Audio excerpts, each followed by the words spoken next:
A loyal heart is worth more than all the gold in these hills. Old man Jenkins used to say that, his weathered face creasing with each syllable as he gazed across the Richardson Ranch. Nobody paid much attention back then. Not until that scorching Tuesday when Mark Holbrook and Stephanie Chen found something on Devil's Backbone Trail that would change everything they thought they knew about loyalty. They thought it was just a massive Brahman bull, injured, quiet, oddly still. The enormous white beast lay by the dried creek bed, muscular hide soaked with sweat, breathing shallow. He didn't charge, he didn't run, he just stared with eyes that held something beyond animal pain. When Dr. Ryan Mitchell arrived and leaned in to examine the bull, what he found hidden beneath the animal's massive chest made his face go pale. Leave a like and share your thoughts in the comments along with the city you're watching from now. Let's continue with the story. The Devil's Backbone Trail cut through the southern edge of Guadalupe Mountains National Park like an afterthought, a narrow, rocky path where tourists rarely ventured, especially during the punishing summer heat. The limestone ridges and scrubby mesquite offered little shade, and by mid-July, temperatures regularly climbed well past 100 degrees. Most hikers had the good sense to stay away. But Mark Holbrook and Stephanie Chen weren't ordinary hikers. As wildlife volunteers for the Texas Parks Department, they regularly braved the harsh conditions to check remote camera traps and document any signs of distress among the native species. Their weekend monitoring route took them deep into sections of the park where even rangers seldom patrolled. "Camera 6 is down again," Mark said, wiping sweat from his forehead with a bandana already soaked through. At 42, his weathered face and salt and pepper beard made him look older than his years, the price of 2 decades spent under the Texas sun. Stephanie nodded, making a note in her field journal. "Third time this month. Probably coyotes knocking it over." At 38, she matched Mark's experience and determination, her dark hair pulled back in a practical ponytail, her movements efficient in the punishing heat. They just rounded a bend in the trail when Stephanie stopped abruptly, her hand flying up in the universal signal to halt. Mark followed her gaze across the dry creek bed, squinting against the glare. That's when they saw him, a massive white shape beneath the sparse shade of a mesquite thicket. At first, Mark thought it might be a boulder, its pale surface reflecting the harsh sunlight, but boulders don't breathe. "Brahman bull," Stephanie whispered, already reaching for her binoculars. "Big one." The animal lay on its side, its massive hump and muscular frame unmistakable even at a distance. The distinctive drooping ears and impressive dewlap identified it as a purebred Brahman, though its white hide was streaked with dirt and what looked disturbingly like dried blood. "Something's wrong," Mark murmured. "He's not moving right." Slowly, cautiously, they approached. Every park volunteer knew the danger of an injured bull, 2,000 pounds of muscle and horn that could charge with surprising speed. But this one made no move to rise, no warning snort or pawing of the ground. He simply watched them with dark, liquid eyes that seemed to hold something unsettlingly human: recognition. Stephanie raised the radio to her lips, her voice calm despite the tension. "Base, this is Chen. We've got an injured Brahman bull off Devil's Backbone about 6 miles in. Adult male, appears severely distressed. Requesting veterinary assistance, over." The response was immediate. "Copy that, Chen. Dr. Mitchell is on site today. ETA 2 hours. Can you remain with the animal? Over." Mark and Stephanie exchanged glances. 2 hours in this heat, with a potentially dangerous animal. But something about those eyes. "We'll stay, base. Sending coordinates now. Over." The bull watched them retreat to a safe distance, his breathing labored but steady. As the afternoon wore on, they took turns observing him through binoculars. noting with growing concern that he seemed to be guarding something beneath his massive body. Despite his obvious distress, he readjusted his position periodically, always keeping his bulk centered over whatever lay underneath him. By the time Dr. Ryan Mitchell arrived with 2 park rangers, the sun was beginning its descent, casting long shadows across the rocky terrain. The veterinarian approached with practiced caution, tranquilizer gun ready, his experienced eyes already assessing the situation. Thomas Parker arrived at the Wildlife Center shortly after sunrise, his weathered pickup truck kicking up dust in the parking lot. At 58, he was the most respected livestock specialist in the county, with a memory that served as a living archive of every notable cattle bloodline in West Texas. When the call came about a massive Brahman bull found protecting calves, he'd driven straight over, coffee in hand, curiosity piqued. Dr. Mitchell met him at the entrance, exhaustion evident in the dark circles under his eyes. "Thanks for coming, Thomas. This one's different." Thomas nodded, following the veterinarian down the hallway to the observation room. Through the large window, he could see the sedated bull on a reinforced examination table, multiple IV lines running into his massive form. A team of technicians moved around him with quiet efficiency, checking vitals, cleaning wounds. "Big fella," Thomas remarked, taking a sip of his coffee. Then he froze, the cup halfway to his lips. "Wait a minute." He stepped closer to the glass, eyes narrowed in concentration. The distinctive horn pattern, the unusual white marking across the right shoulder, the sheer size of the animal. It couldn't be. "You know him?" Dr. Mitchell asked, noting the change in Thomas's expression. "If that's who I think it is." Thomas set down his coffee and pulled out his tablet, fingers quickly navigating through folders of images. "Here." He pulled up a photograph taken 4 years earlier, a magnificent Brahman bull standing proudly in a show ring, a blue ribbon visible at his halter, a young woman with auburn hair beaming beside him. "Monarch," Thomas said quietly. "Pride of the Richardson Ranch. Disappeared during the Easter flood of 19. Dr. Mitchell leaned in, comparing the image to the battered animal on the table. Despite the injuries and weight loss, the resemblance was unmistakable. "You're certain?" "That shoulder marking is unique, like a crown. Hence the name." Thomas swiped to another image. "This bull was worth over $50,000 in his prime. Top breeding stock. DNA perfect. The Richardsons spent years developing that bloodline." "What happened during the flood?" Thomas's expression darkened. "Worst flash flood in 50 years. Hit without much warning. A dam break upstream after heavy rains." He shook his head. "The Richardson place sat in a valley. By the time the evacuation order came through, the water was already rising fast." He swiped to news footage from that day. Raging brown water carrying debris, helicopters hovering overhead, rescue boats navigating between submerged rooftops. "The family lost everything. The house, the barn, half their livestock." His voice caught slightly.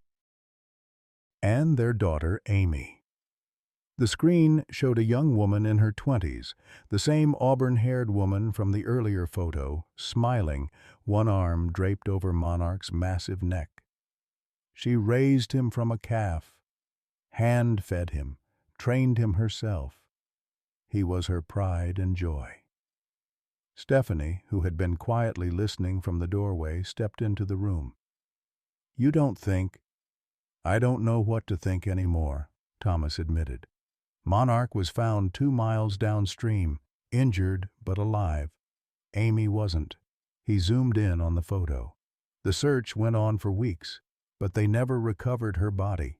The ranch was a total loss." "And Monarch?" Dr. Mitchell asked. "That's the strange part. They had him in a temporary pen at the evacuation center. The night after they called off the search for Amy, he broke out, went through 3 fence lines. Nobody could figure how he did it." Thomas shook his head. "Ranch hands said he seemed purposeful, like he was looking for something, or someone, Dr. Mitchell said softly. Thomas nodded slowly. Never seen anything like it. The Richardson family offered a reward, had search parties out for months. John Richardson, Amy's father, nearly bankrupted himself trying to find that bull, not just because of the monetary value, because it was the last living thing his daughter had loved. He put the tablet down and stared through the glass at the sedated animal. And now, 4 years later, he shows up in the middle of nowhere, protecting 2 calves that aren't even his?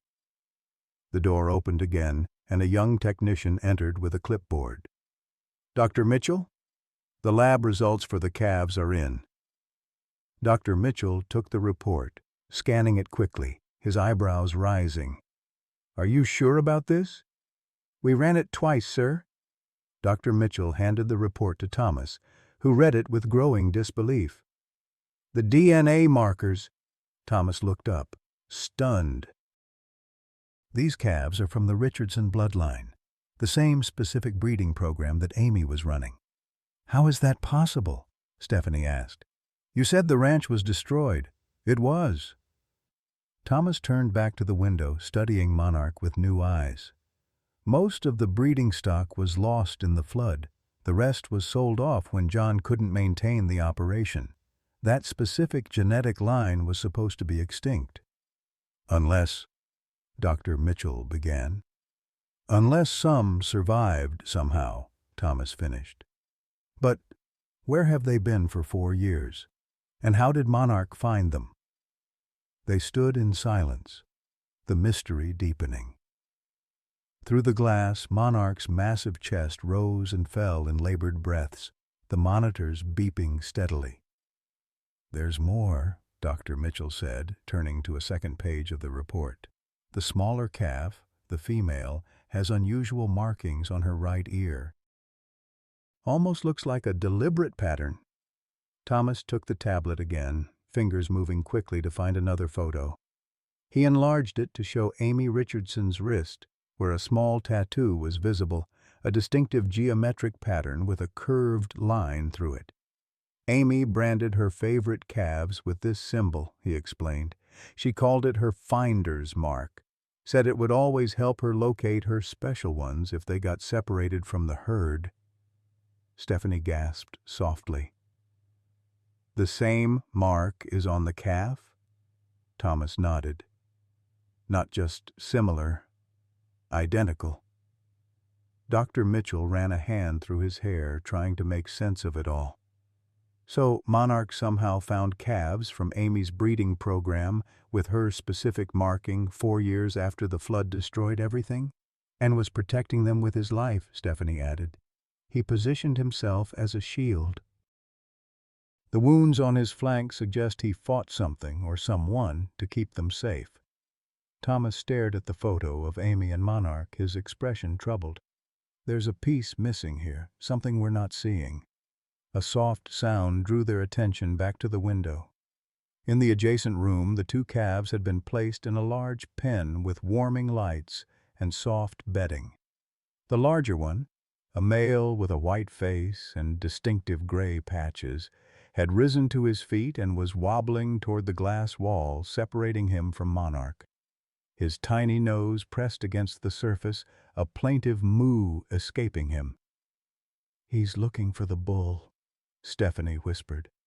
The female calf, smaller and weaker, remained curled in the bedding, but her head had turned toward the sound of the male's call. Her right ear, with its distinctive marking, twitched in recognition. Thomas watched the calves with growing wonder. "I need to make a call," he said suddenly.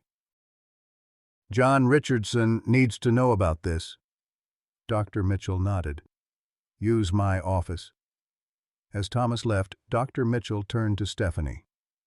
"How are Mark and the Rangers doing with the search of the area where we found them?" "Still looking," she replied. "They've expanded the perimeter, trying to find signs of where the calves might have come from. No luck so far." Dr. Mitchell looked back at Monarch, a new respect in his eyes. "Whatever happened out there, this bull traveled a long way, injured and hungry, to protect those calves. That's not normal behavior, especially for a Brahmin bull. It's almost like he was fulfilling a promise, Stephanie said softly. The monitoring equipment beeped, drawing Dr. Mitchell's attention to the screens. His expression grew concerned as he studied the readings. His kidney function is declining. There's inflammation in the lungs. He pointed to another set of numbers. And these toxicology results are troubling. High levels of petroleum byproducts and industrial chemicals in his system. What does that mean? It means he's been drinking contaminated water, possibly for weeks. Dr. Mitchell's voice was grim. There was an old industrial site that was flooded out during the dam break. Environmental teams have been monitoring the groundwater contamination ever since. So, in finding these calves, he poisoned himself, Dr. Mitchell finished. And given these levels, the damage may be irreversible. Thomas returned, his face ashen. I reached John Richardson, he said. He's driving down from Fort Worth. Should be here by evening. He paused, collecting himself. There's something else you should know. After the flood, when they were salvaging what they could from the ranch, they found Amy's research journals. She had been working on a special breeding project, something she kept separate from the main herd. What kind of project? Dr. Mitchell asked. A preservation effort. The Brahmin line that she and Monarch had developed carried a rare genetic trait, unusual disease resistance and heat tolerance, perfect for a changing climate. Thomas looked through the glass at the calves. She was worried about the bloodline being lost if something happened to the main herd. Her journals mentioned establishing a satellite location with a few select animals, but no one knew where it was. And the flood hit before she could tell anyone, Stephanie concluded. Thomas nodded slowly. These calves shouldn't exist, but they do. He looked at Monarch with newfound awe. And somehow he found them when no one else could. Dr. Mitchell turned back to the monitors, his expression troubled. Well, we need to focus on keeping him alive now. Let's get him stabilized enough to move to the larger recovery pen. I want a full blood panel every 4 hours and constant monitoring. As they prepared to leave, Stephanie paused at the window, watching the male calf who continued to stand at the glass, calling softly for Monarch. What do we tell them? She asked quietly. Tell who? Thomas asked. She nodded toward the calves. Them. They're waiting for him to protect them again. The three stood in silence, faced with a mystery that transcended simple veterinary medicine or livestock management. Through the glass, Monarch's massive form seemed somehow diminished by the medical equipment surrounding him, yet his presence filled the room with something none of them could quite name. We tell them the truth, Dr. Mitchell finally said, that he's fighting to come back to them, and we do everything in our power to make that happen. Dr. Mitchell stood in the center's pharmacy, carefully measuring medications into a syringe. His movements were precise despite having been awake for nearly 24 hours. Outside, the first golden rays of dawn stretched across the desert landscape, but the beauty was lost on him as he focused on the complex cocktail of antibiotics, anti-inflammatories, and kidney support medications that might, just might, give Monarch a fighting chance. His latest numbers? He asked, without looking up. Brooke, the senior veterinary technician, consulted her tablet. Creatinine still elevated at 3.2, BUN at 78, liver enzymes climbing, temperature holding at 103.8. Dr. Mitchell nodded grimly. The numbers told a story of multiple organ systems in distress. 4 years of wandering, possibly drinking contaminated water from old industrial sites, combined with severe dehydration and the injuries sustained protecting the calves, it was a miracle the bull was still alive at all. And the calves? The male is stabilizing, taking formula well, hydration improving. The female? Brooke hesitated. She's struggling, still refusing the bottle. We've got her on IV fluids, but her glucose keeps dropping. Dr. Mitchell capped the syringe and placed it on the tray. She needs more than medicine. Meaning? She needs Monarch. He turned to face Brooke directly. We need to move up the timeline. Get the outdoor recovery pen ready now, not this afternoon. Brooke's eyes widened. But protocol states... I know what protocol states, Dr. Mitchell interrupted more sharply than he intended. He softened his tone. But we have an extraordinary situation here. Those calves recognize Monarch as their protector, and right now the female calf is giving up because he's not there. The double doors swung open as Thomas Parker entered, followed by a tall, gray-haired man whose deeply lined face spoke of years of hardship. Dr. Mitchell, Thomas said, this is John Richardson. The veterinarian wiped his hands on a towel and stepped forward to shake the newcomer's hand. John Richardson's grip was firm despite his age, his skin weathered from decades of ranch work. Mr. Richardson, I wish we were meeting under better circumstances. John nodded, his eyes already searching the room as if looking for something. Where is he? This way. Dr. Mitchell led them through the treatment area to the observation window. Monarch lay on the reinforced table, sedated but stable, his massive white form rising and falling with each labored breath.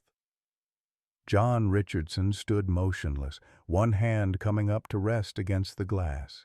When he spoke, his voice was barely audible. It's him. It's really him.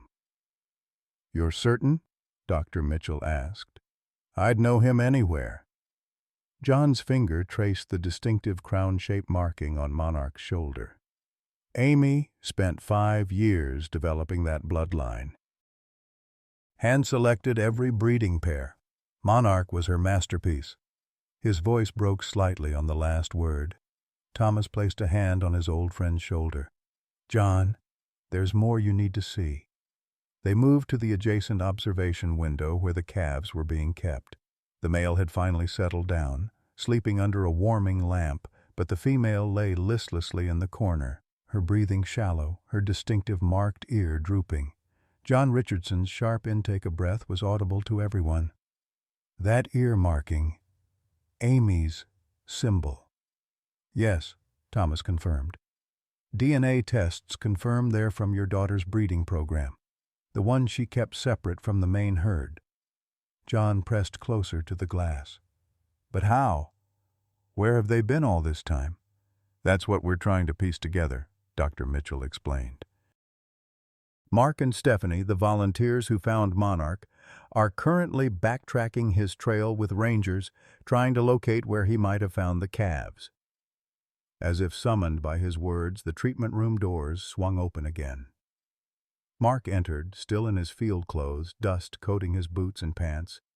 His expression was urgent. We found something, he announced. About 8 miles from where we discovered Monarch, there's an old line shack tucked in a canyon. It looks like someone was living there, at least occasionally. There's evidence of cattle being kept in a small corral behind it. What kind of evidence? Thomas asked. Feed bags, water troughs, some basic veterinary supplies. Mark pulled out his phone and showed them photos.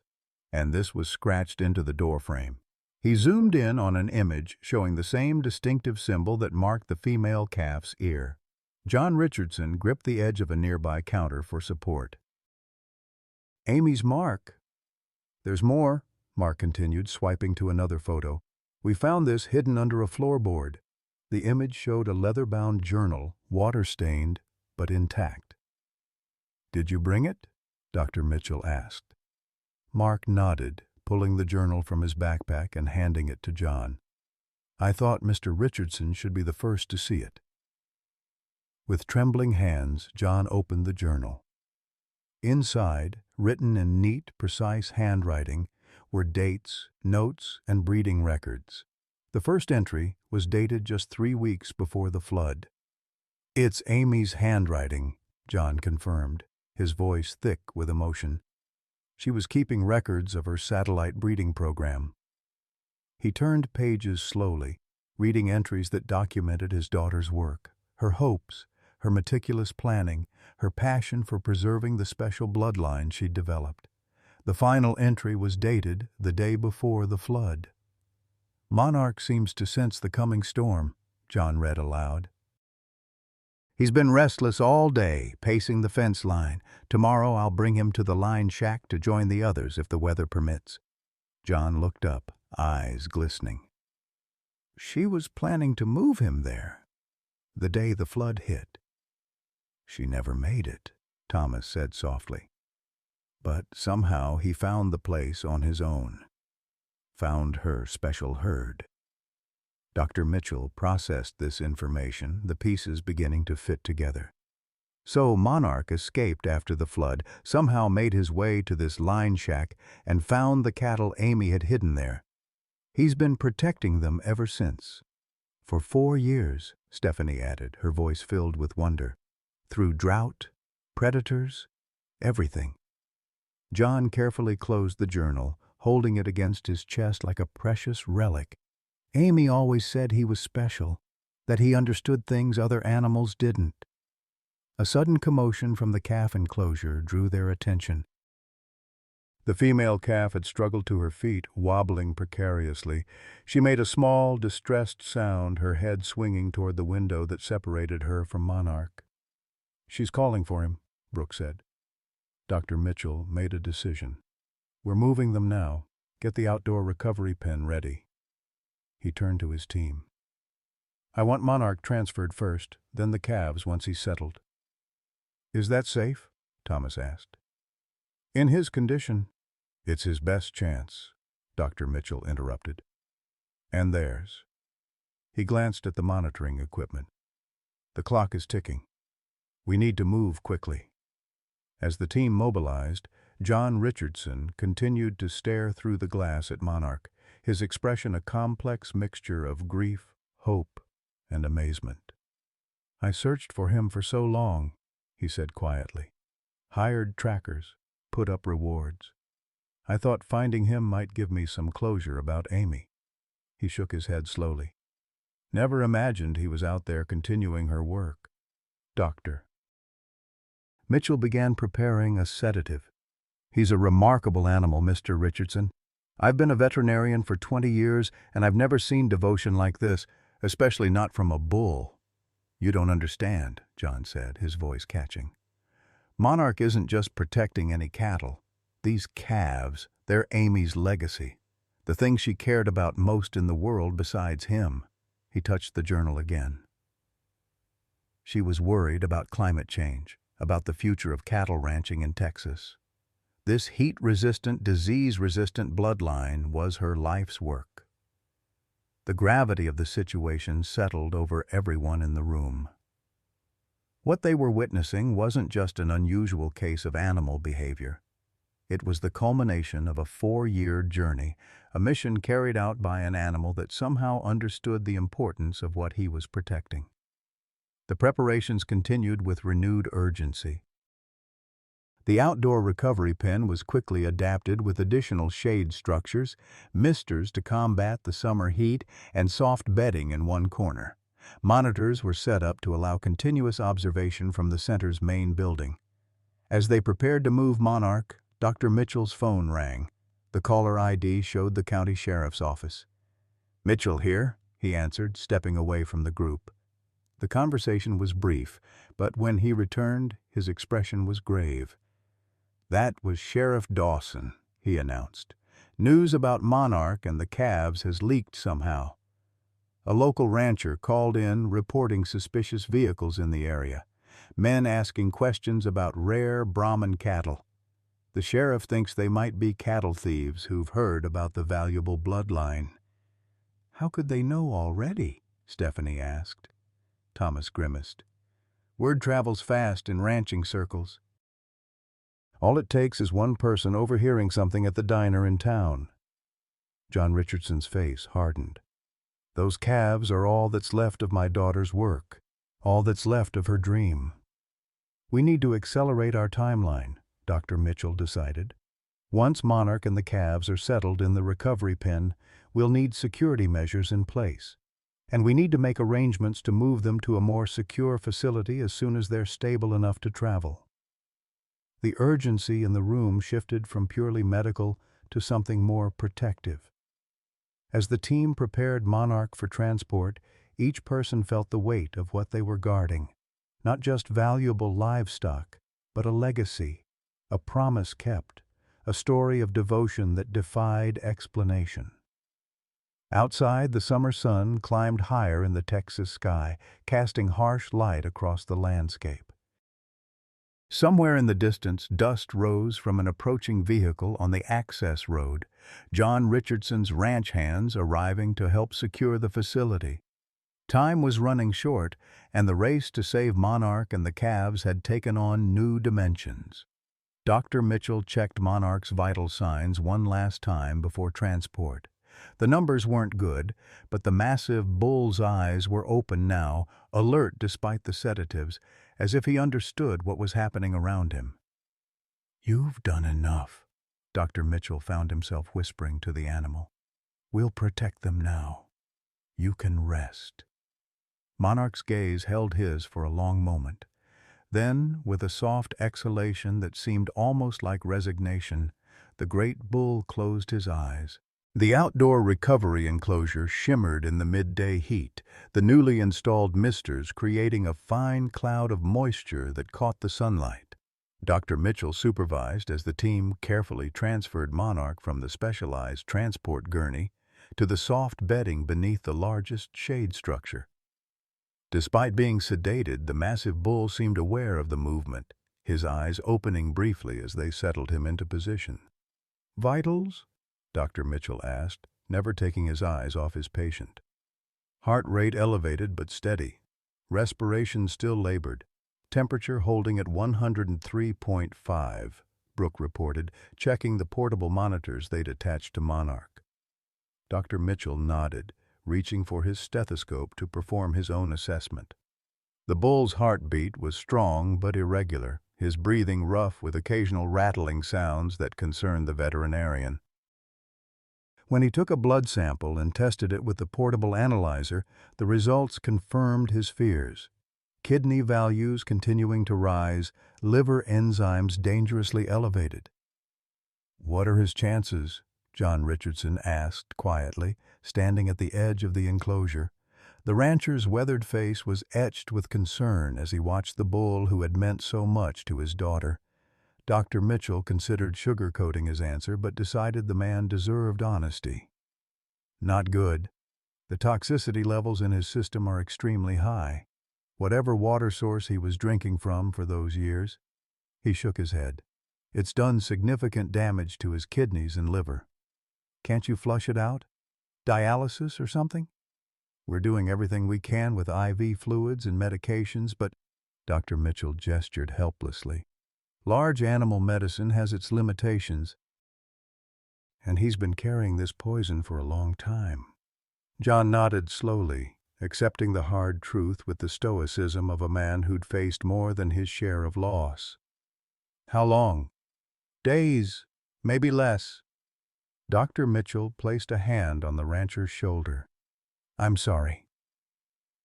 Their conversation was interrupted by the arrival of another transport cart. The two calves had been placed in a specially designed carrier with a divider between them, though both were currently pressed against the side closest to Monarch. "Let's get them settled," Dr. Mitchell directed, motioning for the team to bring the calves into the enclosure. The handlers moved carefully, keeping their distance from Monarch despite his sedated state. Bull behavior was unpredictable, especially around calves that weren't their own. Years of veterinary experience had taught Dr. Mitchell to expect aggression or at the very least indifference, which is why what happened next left everyone frozen in astonishment. As the carrier door opened, the male calf stumbled out first, bleating anxiously. His legs wobbled beneath him as he oriented himself, nose twitching as he caught Monarch's scent. Without hesitation, he tottered directly toward the massive bull, covering the short distance with determined steps. Monarch's eyes opened, His massive head lifted slightly, nostrils flaring as he recognized the approaching calf. Instead of the snort or warning bellow that might be expected, a soft, rumbling sound emerged from his throat, almost a purr, if such a thing were possible from a creature his size. The calf reached him and immediately pressed against his broad chest, making small sounds of distress that quieted as soon as contact was made. Monarch's enormous head lowered, gently nudging the calf closer. "My God," Thomas whispered.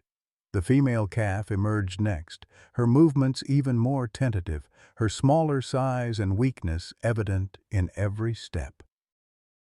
She faltered halfway to Monarch, her legs seeming to give out beneath her. What happened then defied everything Dr. Mitchell knew about bovine behavior.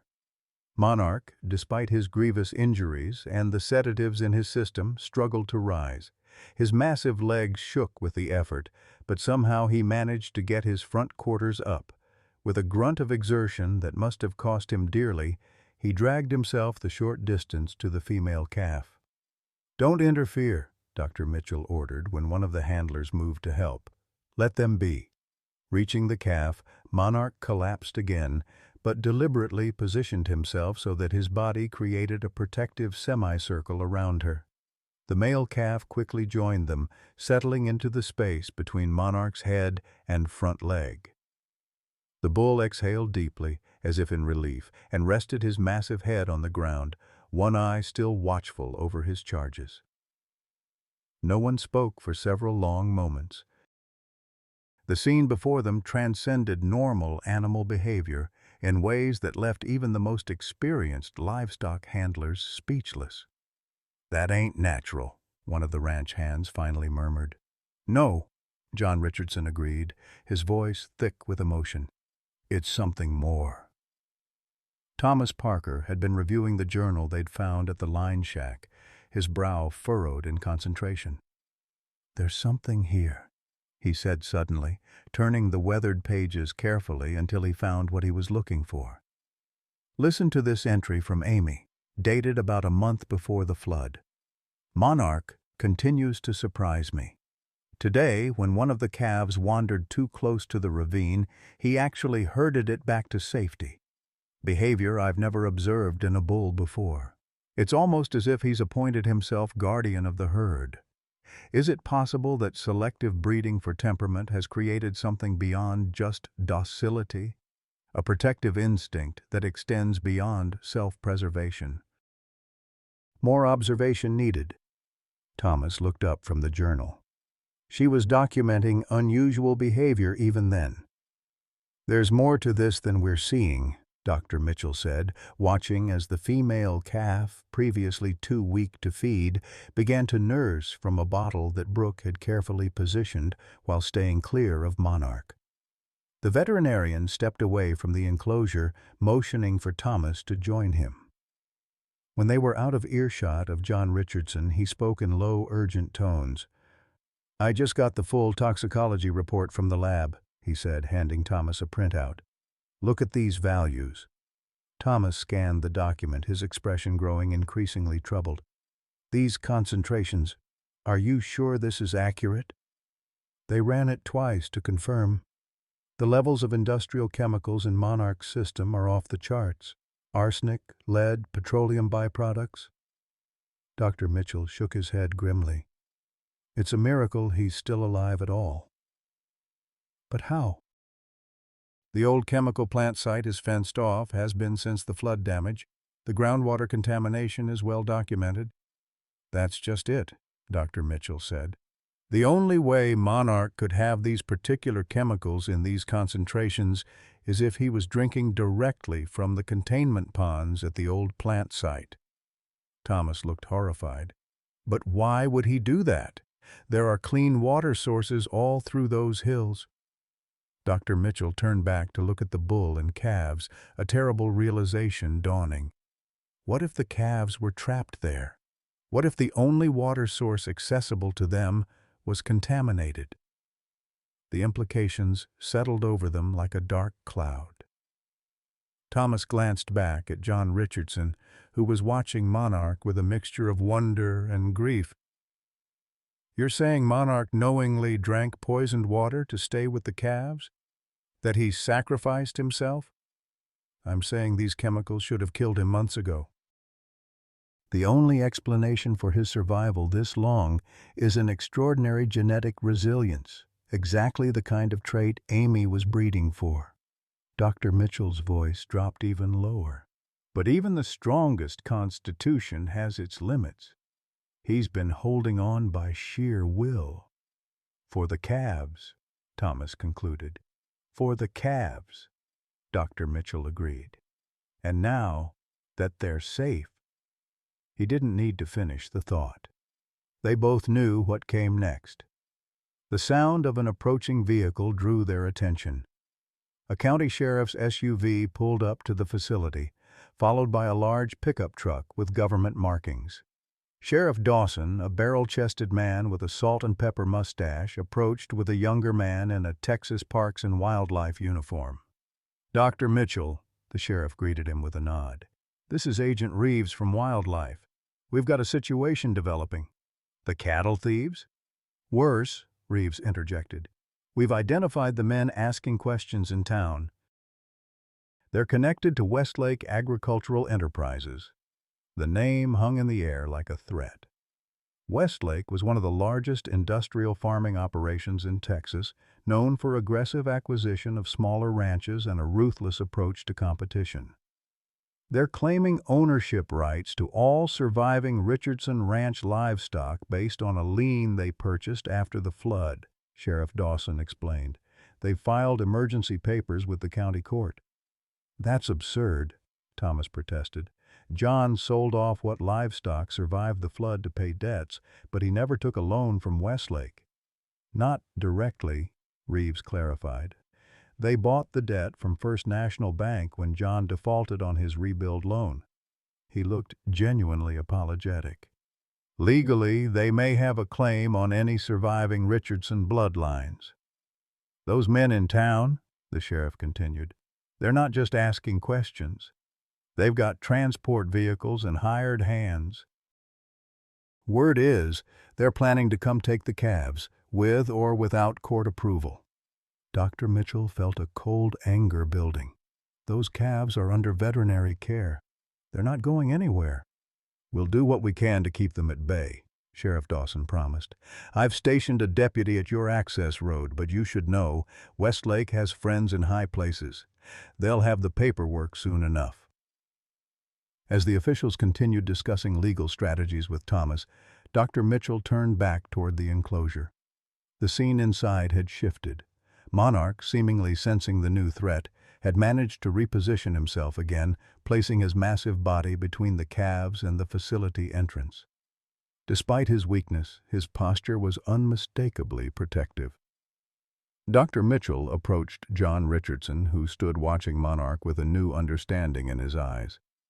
"You heard?" the veterinarian asked quietly. "I heard," John confirmed, his jaw set in determination. "Westlake's been trying to get their hands on Amy's breeding program for years, offered to buy it before the flood. I refused." His hands gripped the enclosure railing tightly. "They're not taking these calves. They're all I have left of my daughter." Dr. Mitchell nodded, then hesitated before asking his next question. "Mr. Richardson, the line shack where we found the journal, did Amy ever mention it to you?" John shook his head slowly. "Never. I didn't even know it existed until today." "And the satellite breeding program? The special bloodline she was protecting?" "She talked about her work in general terms, said she was developing cattle that could withstand the coming changes, hotter temperatures, more disease pressure. But she kept her research private." A faint smile touched his lips. "Amy was always independent that way, wanted to perfect it before she revealed it to the world." Dr. Mitchell took a deep breath. "I need to show you something." He led John to a small monitoring station they'd set up near the enclosure and pulled up an image on the screen, a close-up photograph of the female calf's ear with its distinctive marking. This symbol Amy used, her finder's mark. Did she ever explain its significance? John studied the image, his expression softening with recognition. It was our family brand, but modified. See this curve here? He traced it with his finger. Amy added that, said it represented adaptation, flexibility, survival. Dr. Mitchell nodded slowly, then pulled up another image, a DNA sequence chart with certain sections highlighted.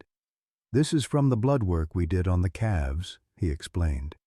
These markers here, they're extraordinary.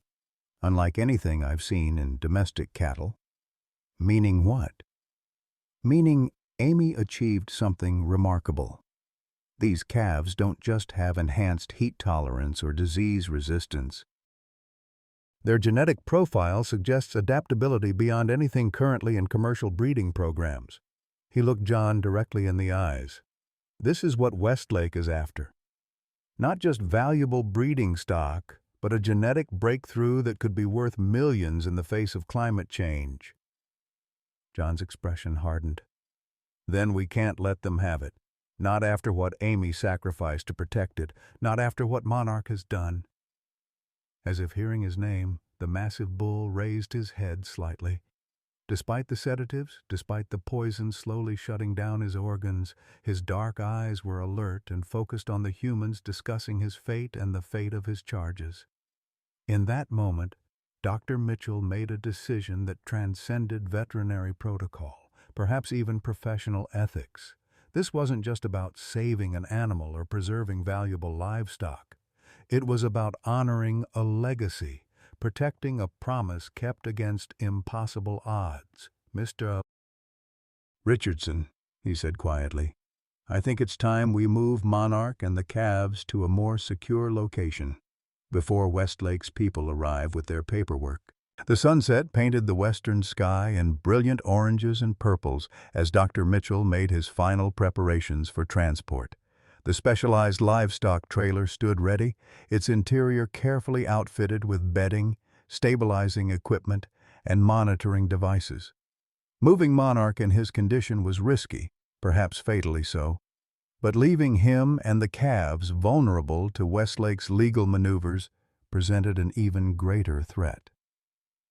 How much time do we have? Dr. Mitchell asked Sheriff Dawson, who had returned after checking with his deputy at the access road. Not much. My source at the courthouse says the judge is reviewing Westlake's petition now. Could have an order within hours. The sheriff adjusted his hat nervously. And those fellas in town are getting impatient. Saw their transport vehicles fueling up at the gas station.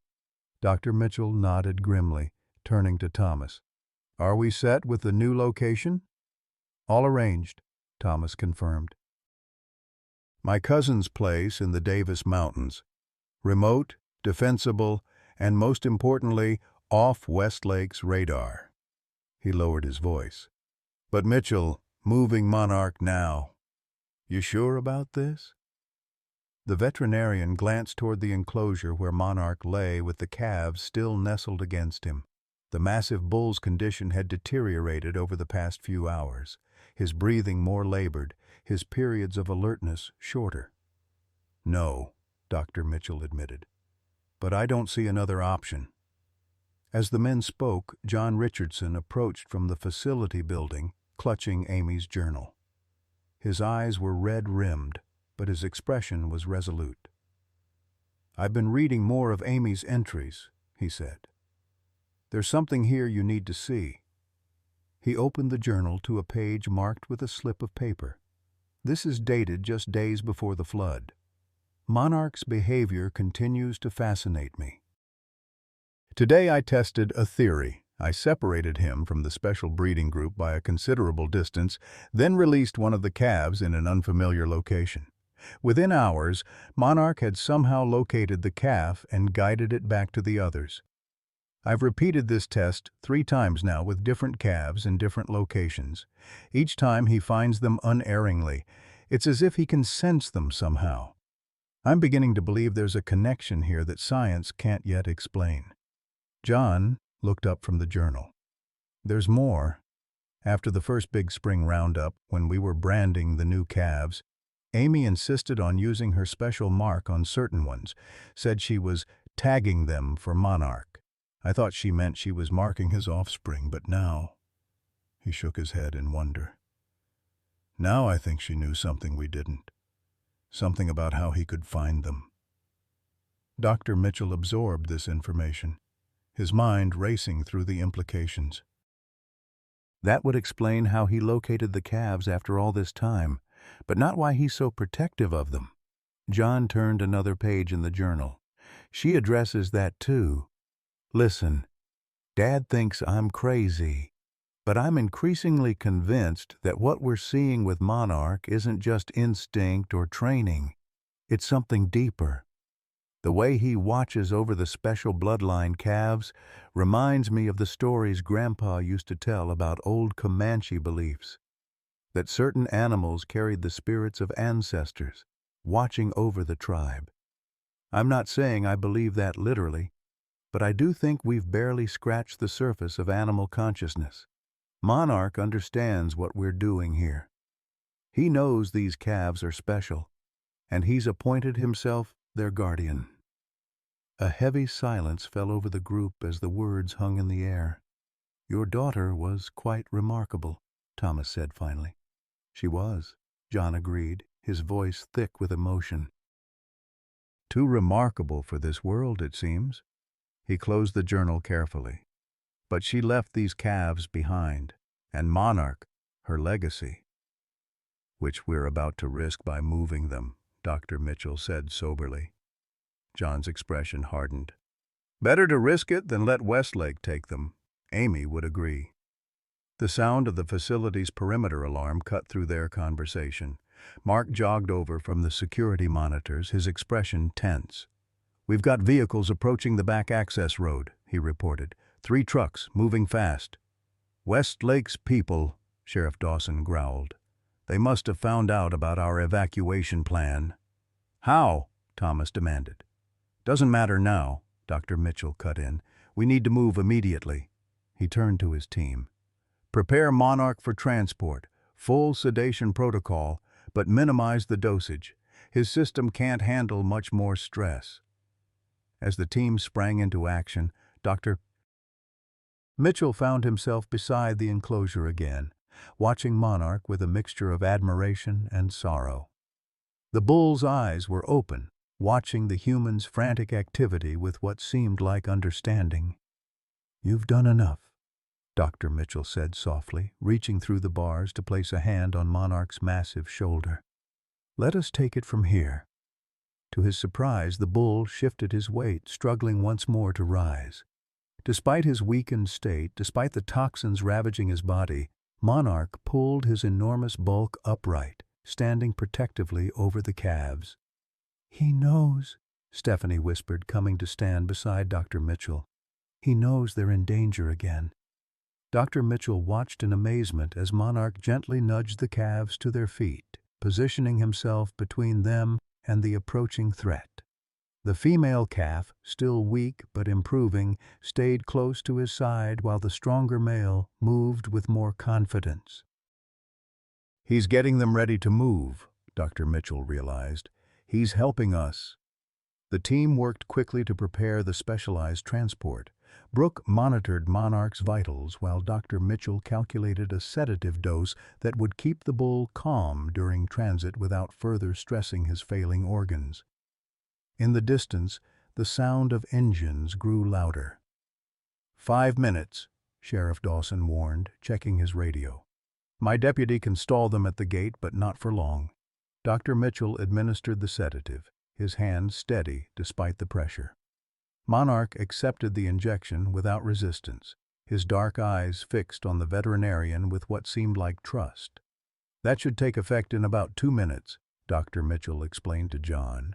Then we'll guide him and the calves into the trailer together. But Monarch had other ideas.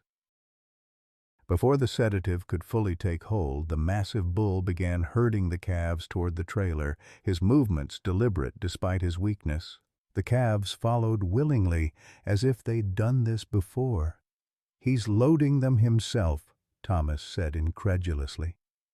Indeed, Monarch guided the calves up the ramp and into the trailer with gentle nudges and soft vocalizations. Only when they were safely inside did he follow, his massive frame barely clearing the reinforced doorway. Inside, he positioned himself once more as a protective barrier between the calves and the outside world.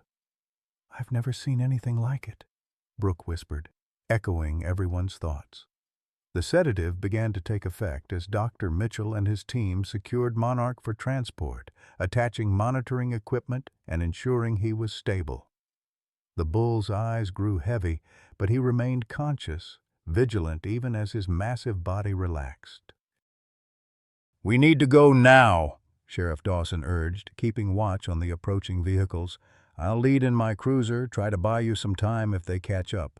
John Richardson climbed into the truck cab alongside Thomas, who would drive the precious cargo. Dr. Mitchell and Brooke took positions in the monitoring compartment of the trailer where they could observe Monarch and the calves throughout the journey.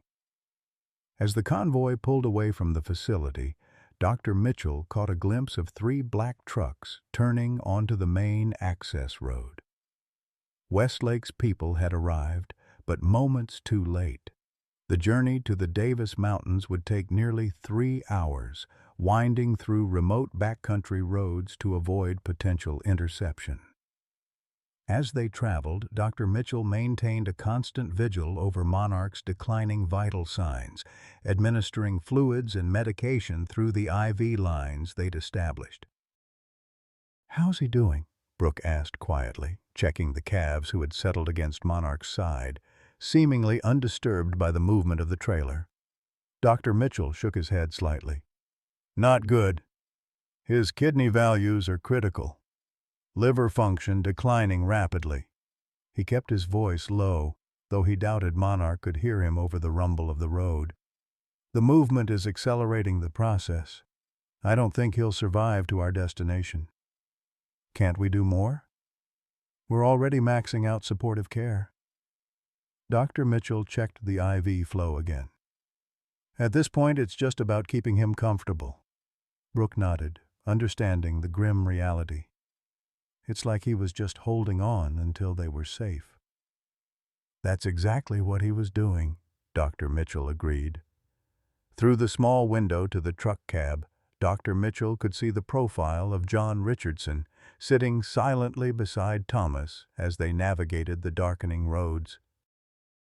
The rancher's face was set in lines of determination, but grief lurked behind his eyes.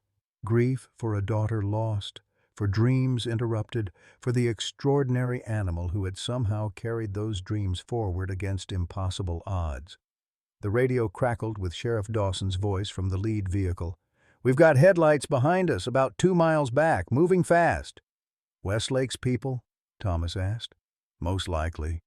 We need to pick up the pace." The convoy accelerated, but Dr. Mitchell knew the specialized trailer couldn't move much faster without risking Monarch's already precarious condition. The bull seemed to sense the urgency, his eyes opening despite the sedation, head lifting slightly to look toward the rear of the trailer. "Easy, boy," Dr. Mitchell soothed. "We've got this." A sudden jolt as they turned onto a rougher road caused Monarch to shift, nearly losing his balance. "Doctor." Mitchell and Brooke moved quickly to stabilize him, but to their surprise, the bull regained his footing on his own, positioning himself once more as a shield for the calves. Even now, even as his body failed him, his protective instinct remained undiminished. "There's the turnoff." Sheriff Dawson's voice came through the radio again. "Once we're on the mountain road, we should lose them in the dark." The convoy made a sharp turn onto a narrow, winding road that began to climb into the Davis Mountains. The trailer swayed as Thomas navigated the tight curves, forcing Dr. Mitchell and Brooke to brace themselves against the walls. Monarch, however, remained steady, his massive bulk anchored in place, still shielding the calves from the jostling movement. The female calf had fallen asleep against his side, while the male watched everything with alert curiosity.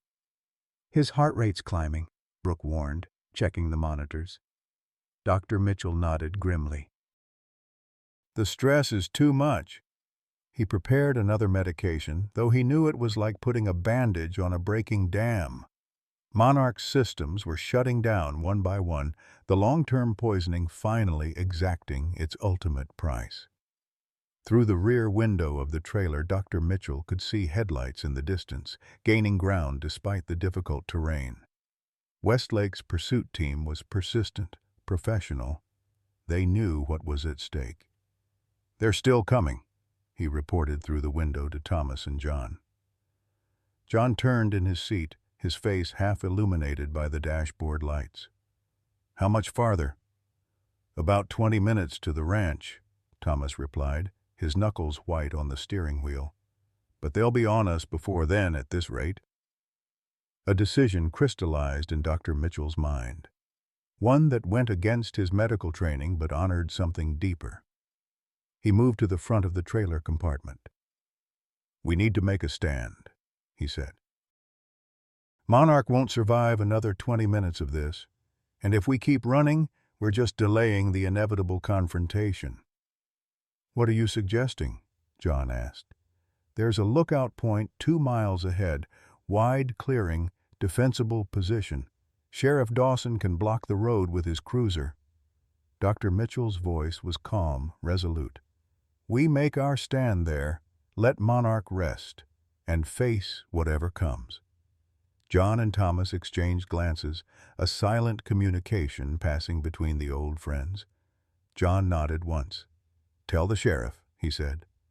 As Thomas radioed ahead, Dr. Mitchell returned to Monarch's side. The bull's breathing had become more labored, each exhale carrying a faint rattle. His eyes, though, remained alert, fixed on Dr. Mitchell as if understanding everything. "We're stopping soon," Dr. Mitchell told him, placing a hand on his broad forehead. "You've done enough." "More than enough." The lookout point appeared around the next bend, a wide clearing carved into the mountainside, offering a panoramic view of the valley below. In the moonlight, the landscape stretched out like a silver sea, beautiful and serene despite the drama unfolding upon it. Sheriff Dawson positioned his cruiser to block the narrow access road while Thomas carefully maneuvered the trailer to face outward toward the view. When they came to a stop, Dr. Mitchell felt Monarch relax slightly, as if grateful for the reprieve from movement. "Lower the side panel," Dr. Mitchell instructed. "Let him see out." Brooke and Mark worked quickly to lower the specialized panel, designed to provide ventilation in hot weather.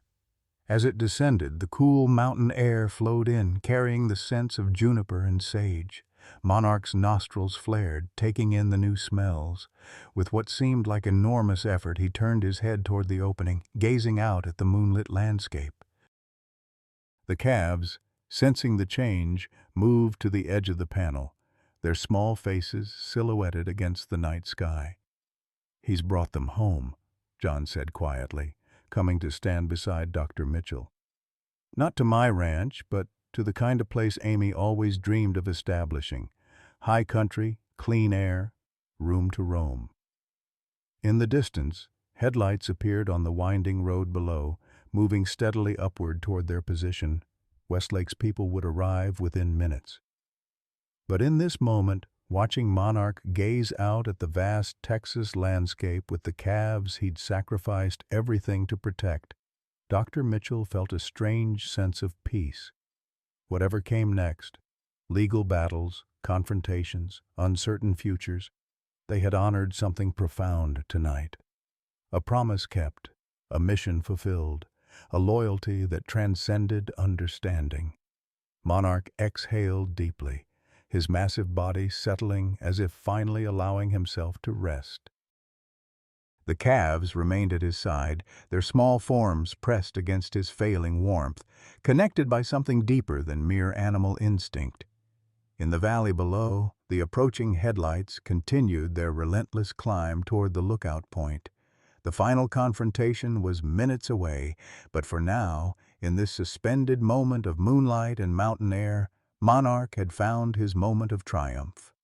He had brought Amy Richardson's legacy home, The moonlight bathed the mountain lookout in silver as three black trucks ground to a halt behind Sheriff Dawson's cruiser.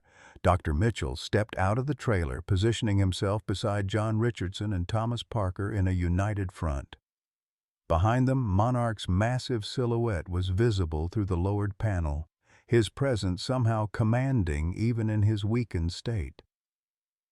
Sheriff Dawson stood with his hand resting casually on his holstered weapon as 5 men emerged from the vehicles. Their leader, a tall man in an expensive suit despite the late hour and remote location, approached with the confident stride of someone accustomed to getting his way. "Evening, Sheriff," the man said, his voice carrying a hint of East Coast Polish that seemed out of place in the Texas mountains. "I'm Victor Crane, Chief Acquisition Officer for Westlake Agricultural Enterprises." "I know who you are," Sheriff Dawson replied evenly. "Question is, what are you doing chasing folks down my county roads at this hour?" Crane smiled thinly, reaching into his jacket to produce a folded document. "Simply recovering Westlake property, Sheriff. I have here an emergency court order signed by Judge Hayward granting us immediate possession of all surviving Richardson Ranch livestock." He held out the paper, which the sheriff took and examined carefully by the beam of his flashlight. "This order," the sheriff noted, "specifically references livestock currently held at the Central Texas Wildlife Rehabilitation Facility. These animals aren't at that facility anymore." Crane's smile didn't waver. "A technicality that Judge Hayward will remedy with a phone call in the morning. In the meantime, we're prepared to take custody of the animals now to prevent any further transportation." John Richardson stepped forward, his weathered face set with determination. "Those animals aren't going anywhere with you, Crane." "Not tonight. Not ever." "Mr. Richardson," Crane nodded in recognition, "I was sorry to hear about your daughter. Truly, Amy was brilliant, which is why Westlake tried to hire her multiple times." His tone hardened slightly. "But sentiment aside, these animals represent Westlake property under the terms of our lien acquisition." "These animals," John replied, his voice steady despite the emotion visible in his eyes, "are all that remains of my daughter's life work, and they've been protected for 4 years by that bull there, who's currently dying because he poisoned himself keeping them safe." Something flickered across Crane's face. Surprise, perhaps, or discomfort at the unexpected emotional appeal, but it vanished quickly. "A moving story," he said dismissively, "but it doesn't change the legal reality." Dr. Mitchell stepped forward. "Actually, it does." He produced his own document from his pocket. "This is a veterinary quarantine order, issued under my authority as county veterinary officer. These animals are suspected of carrying a potentially dangerous pathogen and must remain under my direct supervision for a minimum of 30 days. Crane's smile disappeared completely. "That's preposterous. Our sources say the animals are in perfect health, valuable specifically because of their disease resistance." "Your sources," Dr. Mitchell replied calmly, "aren't licensed veterinarians who've been treating these animals for the past 72 hours. I am, and I've documented evidence of an unusual blood anomaly that requires further testing." It was a bluff, of course, a desperate play for time. But Dr. Mitchell delivered it with the confidence of 20 years in veterinary practice, looking Crane directly in the eyes as he spoke. Crane stared back, assessing. Finally, he turned to one of his men. "Call Judge Hayward. Wake him if necessary." As the man stepped away to make the call, a soft sound drew everyone's attention to the trailer. Monarch had shifted position, rising part-way despite his weakness, his massive head turning toward the confrontation outside. Even from a distance, the intelligence in his gaze was unmistakable. He was watching, listening, understanding. Dr. Mitchell used the distraction to move closer to Sheriff Dawson. "How long can you hold them off legally?" he asked in a low voice. "The quarantine order buys us a day, maybe 2 if we're lucky," the sheriff replied. "But Westlake has serious pull with the State Agricultural Commission. They'll override it eventually."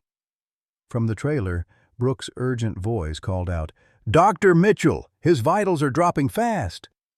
The standoff momentarily forgotten, Dr. Mitchell rushed back to the trailer, climbing inside to find Monarch in obvious distress. The bull's breathing had become severely labored, his massive chest heaving with each struggle for air. The monitors showed dangerously irregular heartbeats and plummeting oxygen levels. "He's crashing," Dr. Mitchell said, reaching for his emergency kit. "Start oxygen supplementation. Push 20 cc of the cardiac support medication." Brooke moved with practiced efficiency, but both knew they were fighting a losing battle. The toxins that had been slowly poisoning Monarch for years had finally overwhelmed his powerful system, accelerated by the stress of the transport. To Dr. Mitchell's surprise, John Richardson climbed into the trailer behind him, moving to kneel beside Monarch's head. The rancher placed a weathered hand on the bull's broad forehead, leaning close to speak directly into his ear. "You found them," John said softly. "You kept them safe, just like she asked. You can rest now, big fella. We'll take it from here." Outside, the confrontation continued. Sheriff Dawson could be heard arguing with Crane about jurisdiction and the validity of the quarantine order. But inside the trailer, time seemed to slow as Monarch's enormous body shuddered with each labored breath. The calves, sensing something was wrong, pressed closer to the bull's side. The female calf, still weak but improving, made a soft sound of distress. To everyone's astonishment, Monarch responded, turning his massive head toward her with what seemed like enormous effort. "His pupils are dilating," Brooke reported, her professional demeanor cracking slightly. "Heart rate becoming more erratic." Dr. Mitchell knew what was happening. After 4 years of impossible survival, after miles of searching, after drinking poisoned water to stay with his charges, Monarch had finally reached the end of his strength. The mighty bull was dying. "There's nothing more we can do medically," Dr. Mitchell said quietly to John. "I can sedate him heavily, make it peaceful, or let him finish what he started," John finished, understanding. "Let him stay conscious with them until the end." Dr. Mitchell nodded.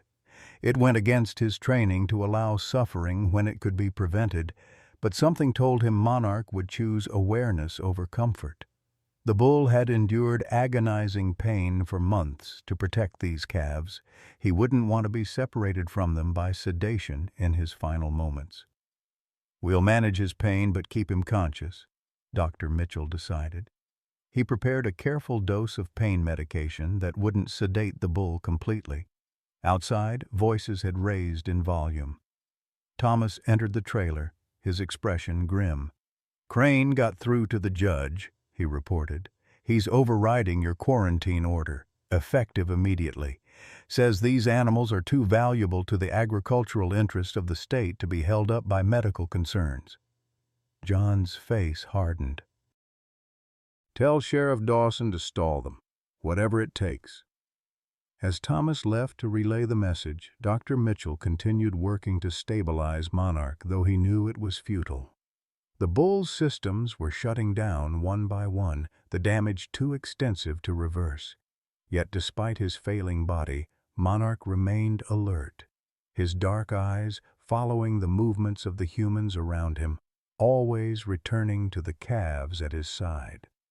The smaller female calf had nestled against his chest, while the stronger male stood protectively nearby, as if understanding that their roles were somehow reversing. "He knows," Brooke whispered. "He knows what's happening." Dr. Mitchell had long prided himself on his scientific detachment, his rational approach to veterinary medicine. But in this moment, watching the light of awareness in Monarch's eyes, he couldn't deny what he was seeing. This wasn't just animal instinct. This was something deeper, a conscious choice, a deliberate sacrifice, a promise kept at terrible cost. The trailer door opened again, and Victor Crane himself stepped inside, flanked by two of his men. His confident demeanor faltered slightly at the scene before him. The massive bull clearly dying, the calves pressed against him, the humans working desperately to provide comfort in the final moments. "Mr. Crane," Dr. Mitchell said without looking up from his patient, "as you can see, we're in the middle of a medical emergency." Crane seemed momentarily at a loss for words, his corporate certainty shaken by the raw reality before him. We have the override order." "Then it can wait 5 damn minutes," John Richardson snapped, not moving from Monarch's side.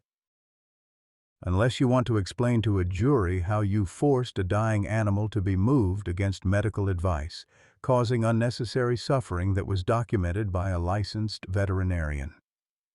Something in John's voice, perhaps the grief of a father who had already lost too much, perhaps the quiet dignity of his anger, gave Crane pause. The executive glanced at the monitors with their ominous readings, at the laboring bull, at the protective calves. 5 minutes, he conceded, stepping back. "But those calves are coming with us tonight, regardless." As Crane left the trailer, Dr. Mitchell turned to John. "We need a plan for the calves. Once Monarch is gone—" John nodded, his expression resolute despite the grief in his eyes. "Amy's journal mentioned a hidden storage space at the line shack. Send Mark and Stephanie back there. Tell them to look under the north corner floorboards." He reached into his pocket and produced a small key. "If I know my daughter, she left evidence there. Something we can use against Westlake." Brooke, who had been monitoring Monarch's vital signs, looked up suddenly. "Pulse is becoming thready, respiration increasingly shallow. I don't think he has much time left." The monitors confirmed her assessment. Monarch's mighty heart was finally giving out, the rhythm becoming increasingly erratic. Yet the bull remained alert, his gaze fixed on the calves as if memorizing them, as if trying to communicate something in these final moments. John leaned close again, his voice breaking slightly. "You did it, Monarch. You kept your promise to her. These calves will carry on what she started." Whether by coincidence or understanding, Monarch's massive head shifted slightly, pressing against John's arm in what seemed like acknowledgement. Then, with what appeared to be deliberate intent, the bull turned toward the trailer's open side panel, gazing out at the moonlit Texas landscape one last time. The mountains stretched away into the distance, silver under the stars, eternal and unchanging. The same mountains that had sheltered the Richardson Ranch for generations, the same vista that Amy had loved, the same landscape where Monarch had somehow survived alone for 4 years, driven by a purpose beyond normal understanding. "His heart rate is dropping rapidly," Brooke reported, her professional tone barely masking her emotion. Dr. Mitchell placed a hand on Monarch's broad shoulder, feeling the powerful muscles that had once carried the champion bull through show rings, that had broken through fences to search for his missing person, that had positioned themselves as a living shield for calves that weren't his own. "Thank you," he said simply, the words utterly inadequate, yet all he had to offer. Monarch's breathing slowed, each exhalation coming farther apart. The calves, sensing the change, pressed closer, the female making soft sounds of distress. With what seemed like his last strength, Monarch curved his massive body more tightly around them, creating a final protective embrace. Then, with a long, soft exhalation that seemed to carry the weight of 4 years of solitary purpose, the mighty bull closed his eyes. The monitor flatlined with a quiet, persistent tone that filled the trailer. Monarch was gone. John Richardson bowed his head, his hand still resting on the bull's broad forehead. No one spoke for several long moments, the only sound the soft lowing of the calves and the endless mountain wind outside. The trailer door opened again. Crane stood there, his expression carefully neutral. "Time's up," he said, though with less conviction than before. Dr. Mitchell silenced the monitor and turned to face the executive. "This animal just died," he said, his voice steady despite the emotion churning inside him. "Show some respect." Something flickered across Crane's face, perhaps discomfort, perhaps even a touch of shame. He glanced at the still form of Monarch, at the calves still pressed against him, at John Richardson's grief-stricken profile. "The calves," Crane said after a moment, his tone slightly less demanding. "We'll take them now." "No." The single word from John Richardson hung in the air with surprising force. The rancher rose slowly, standing to his full height, his weathered face set with newfound determination. "Those calves," John continued, "aren't going anywhere tonight. Not with Monarch still warm beside them. Not with Amy's legacy at stake." He fixed Crane with a steady gaze. "You want a court battle? Fine. We'll have one. But tonight, these calves stay here." Before Crane could respond, Sheriff Dawson appeared in the doorway behind him. "Got a situation, Mr. Crane. Just received word from the Highway Patrol. They're setting up a checkpoint on all roads out of the county due to reports of livestock rustling. No animal transport vehicles allowed through until morning." It was almost certainly a bluff, a last desperate play for time, but the sheriff delivered it with perfect conviction. Crane hesitated, weighing his options. Force would be problematic. Documented violence against a grieving father and recently deceased animal would play terribly in the media, regardless of legal paperwork. And if there really was a checkpoint... "Dawn," he said finally. "We'll return at dawn with additional legal documentation and appropriate transport. Those calves will be coming with us, Mr. Richardson. Make your peace with that." As Crane and his men departed, the atmosphere in the trailer shifted from tension to exhausted grief. Brooke gently disconnected the monitoring equipment from Monarch's still form. The calves remained pressed against him, seemingly unwilling to accept that their protector was gone. Dr. Mitchell checked his watch. 3:27 a.m. Dawn was less than 3 hours away. Whatever plan they developed, they needed to act quickly. "John," he said gently, "we need to move the calves. They can't stay with him." The rancher nodded slowly, his eyes never leaving Monarch. "I know, but not to run. Not anymore." His expression hardened with resolve. "Amy wouldn't run, and neither will we." "What are you thinking?" Thomas asked, re-entering the trailer. John straightened, a new determination replacing his grief. "I'm thinking it's time we stop reacting and start fighting back. Monarch gave his life protecting Amy's legacy. Now it's our turn." Outside, the black trucks finally departed down the mountain road, taillights disappearing around a bend. But everyone knew they would return with the dawn, bringing the full legal and financial might of Westlake Agricultural Enterprises with them. The battle for Amy Richardson's legacy and for the future Monarch had died protecting was just beginning. The first hint of dawn colored the eastern sky as Mark and Stephanie returned to the mountain lookout, their truck kicking up dust on the winding road. They parked beside the trailer where John Richardson sat keeping vigil beside Monarch's still form, the calves finally coaxed to a separate enclosure where Brooke could monitor them. Mark approached carrying a weathered metal box.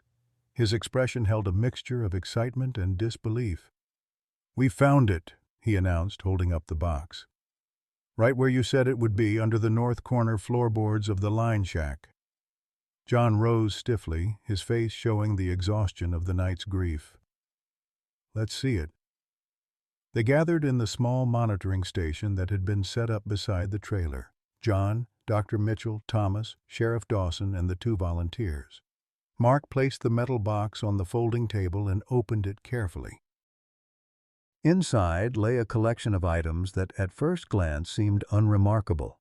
A leather-bound notebook different from the journal they'd already found, several USB drives, a stack of legal documents, and a sealed envelope with "Dad" written on it in neat handwriting.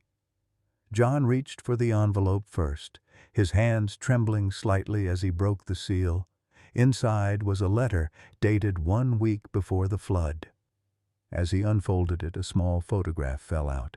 Amy Richardson standing beside Monarch, her arm around the massive bull's neck, both of them seeming to smile at the camera. John stared at the photo for a long moment before beginning to read the letter aloud, his voice rough with emotion. "Dear Dad, if you're reading this, something has happened to me. I hope it hasn't, but I've always believed in being prepared. The work I'm doing is too important to risk losing, which is why I've created this backup of everything." What you'll find in this box is evidence of something I discovered accidentally while developing our heat-resistant breeding program. The water contamination from the old Westlake chemical plant isn't just an environmental problem, it's deliberate. They've been dumping industrial waste into the groundwater for years, knowing it would eventually reach our ranch and others in the valley. The USB drives contain water test results, internal Westlake emails I obtained legally through a friend who works in their environmental department, and documentation of unusual livestock deaths on 3 ranches bordering their property. Together, they prove Westlake has been systematically poisoning smaller ranches to force them into bankruptcy, then buying the land at reduced prices. The notebook contains my breeding research, the genetic markers for heat and disease resistance that make our Brahman line so special. This is what Westlake really wants. Their offers to buy our herd weren't just business. They know what I've achieved. If something happens to me, trust Monarch. I know it sounds crazy, but he understands more than any animal I've ever known. He's bonded with the special bloodline calves in a way I can't explain scientifically. He'll protect them. I've established a small satellite herd at the old line shack in Coyote Canyon. Only I know about it. If the worst happens, Monarch will find them. I'm certain of it. Dad, I love you. Whatever happens, don't let Westlake win. What they're doing isn't just unethical, it's criminal. Use this evidence if you need to. Love always, Amy. John lowered the letter, his eyes glistening with unshed tears. The room remained silent as the implications of Amy's words sank in. "She knew," Thomas finally said. "She knew Westlake was deliberately contaminating the water." Sheriff Dawson reached for one of the USB drives.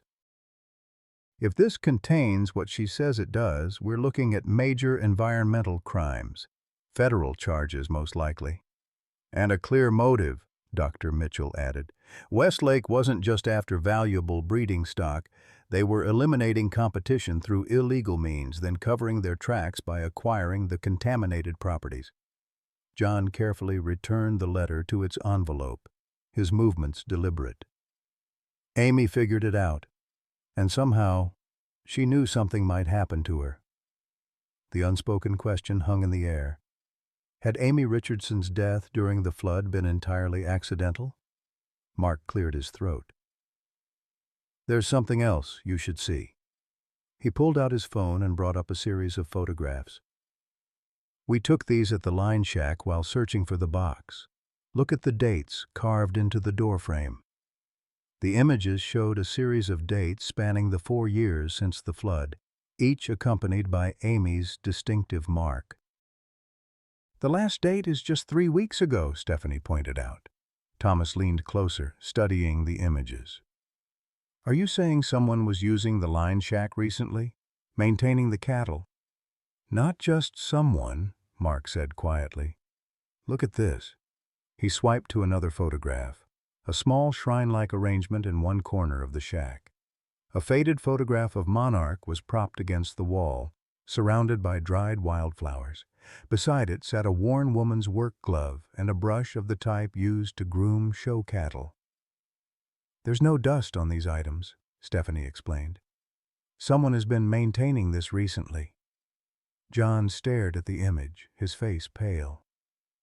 Amy's brush, her favorite glove, the one with her initials stitched on the cuff. Dr. Mitchell felt a chill run down his spine despite the warming morning air. "John, are you saying—" "I'm not saying anything," the rancher replied, his voice unsteady. "Except that there's more to this story than we know."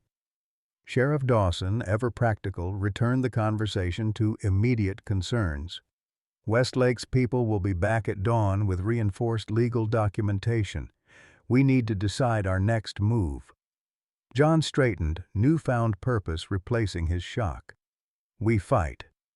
With this evidence, we don't need to run or hide the calves anymore. We need to go public. All of it. The environmental crimes, the breeding program, Monarch's incredible journey, everything." "Westlake has powerful friends," Thomas cautioned. "Taking them on won't be easy." "Nothing worthwhile ever is," John replied. "Amy didn't run. Monarch didn't run. Neither will we." As the group began formulating their strategy, Dr. Mitchell stepped outside, needing a moment to process everything they'd discovered. The eastern sky had brightened to a pale gold, promising another scorching Texas day. He walked to the trailer where Monarch's massive form lay in dignified repose. "You knew, didn't you?" he said softly to the bull. "Somehow you knew it all."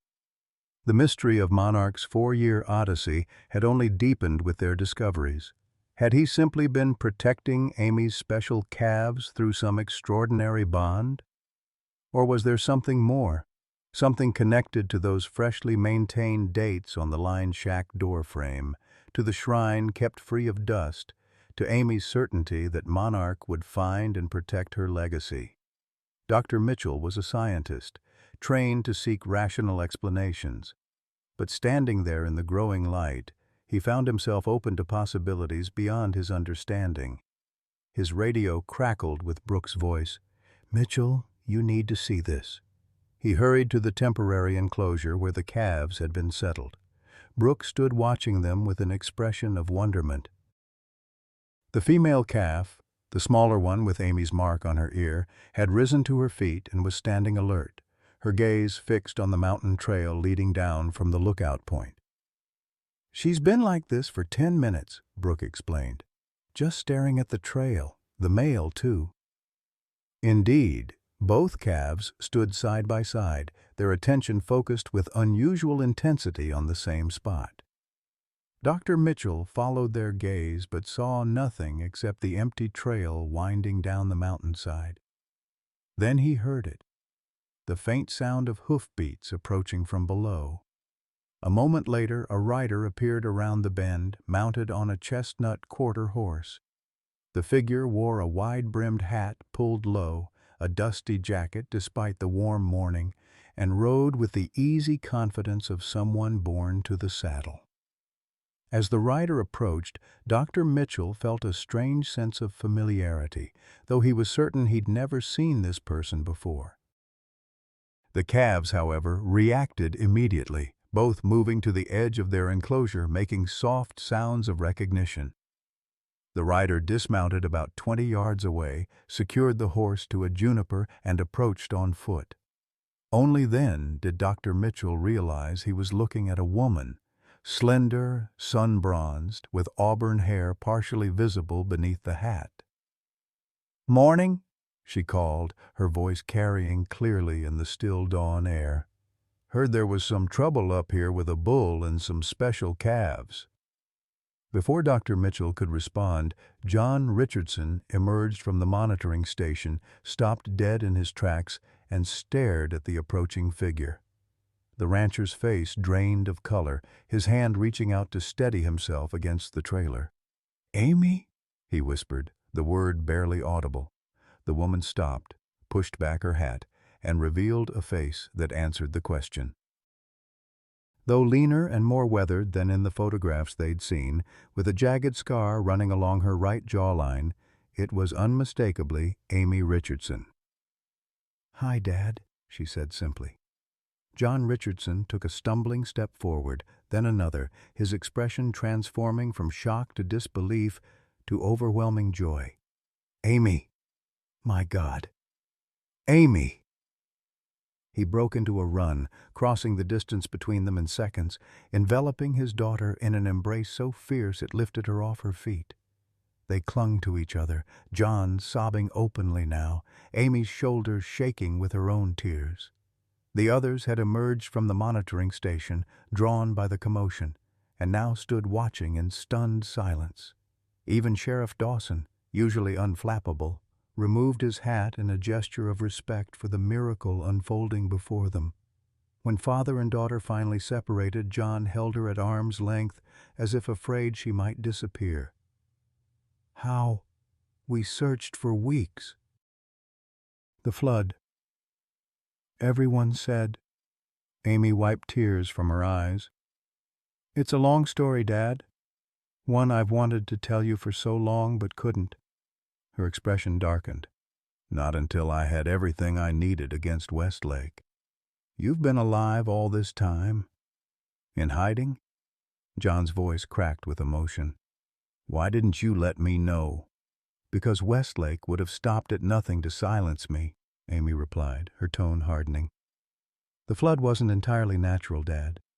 The dam break happened because someone tampered with the emergency release valves. I saw them.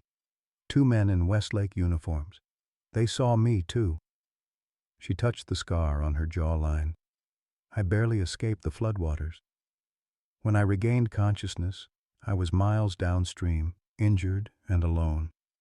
But I knew if Westlake discovered I was alive, that I'd witnessed what they did, they wouldn't stop looking for me." "So, you disappeared," Thomas said, stepping forward. "Let everyone believe you died in the flood." Amy nodded, her eyes finding her father's again. "It was the hardest decision I've ever made, but I had to gather evidence, build a case they couldn't escape from." Her expression softened. "And I had to protect the breeding program, my life's work." "The line shack," Dr. Mitchell said. "You've been living there, maintaining the herd." "Not continuously," Amy explained. "It wasn't safe to stay in one place too long. I've moved between 3 different locations, keeping ahead of Westlake's land surveyors." A faint smile touched her lips. "But I always came back to check on the special bloodline."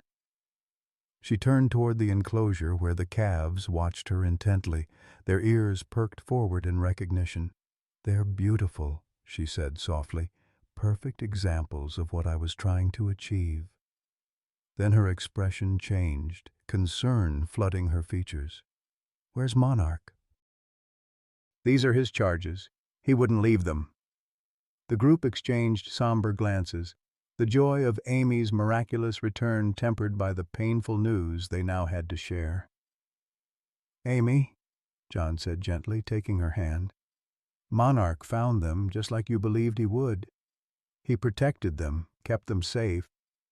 But," his voice faltered, "the water contamination," Dr. Mitchell continued, "professional training helping him deliver the difficult news. Monarch drank from contaminated sources for years, likely to stay with the calves when no clean water was available. The toxins eventually caused organ failure. He passed away just a few hours ago." Amy's face crumpled, grief overtaking her features. "No," she whispered. "Not Monarch. He was so strong." John led her to the trailer where Monarch lay. Amy approached slowly, her hand outstretched, trembling as she touched the bull's massive white shoulder. Her fingers found the crown-shaped marking she'd named him for, tracing its outline with tender familiarity. "He kept his promise," she said, her voice breaking. "He found them, protected them. He did more than that," Dr. Mitchell told her. "He led us to your hidden evidence against Westlake. Even in death, he's helping complete your mission." Amy knelt beside Monarch's head, leaning her forehead against his now still brow. "Thank you, old friend," she whispered. Thank you for everything." The group stood in respectful silence, allowing her this moment of grief. The sun had fully risen now, casting long golden rays across the mountain lookout, illuminating Monarch's white hide with an almost ethereal glow. In the distance, the sound of approaching vehicles broke the stillness, Westlake's people returning as promised. But now, with Amy Richardson alive, with her evidence in hand, with her testimony about the deliberate flooding, everything had changed. Amy rose, wiping tears from her face. Gone was the grief-stricken woman of moments before. In her place stood someone determined, resolute, a fighter ready for the final battle. "Perfect timing," she said, turning toward the approaching vehicles. "I've been waiting 4 years to face them." John placed a protective arm around his daughter's shoulders. "You don't have to do this now, Amy. We have the evidence. We can fight them legally." Amy shook her head, her gaze never leaving the road. "No, Dad. Some things need to be confronted directly." She reached into her jacket and produced a small recording device. "Besides, I have one final piece of evidence they don't know about. A confession from their former environmental director about the deliberate contamination program. He died of cancer last year, caused by the very chemicals he helped dump." The black trucks appeared around the bend, slowing as they approached the gathered group. Victor Crane emerged from the lead vehicle, legal documents in hand, his confident expression faltering as he registered the new arrival standing between him and his prize calves. Amy stepped forward, deliberately placing herself in his path.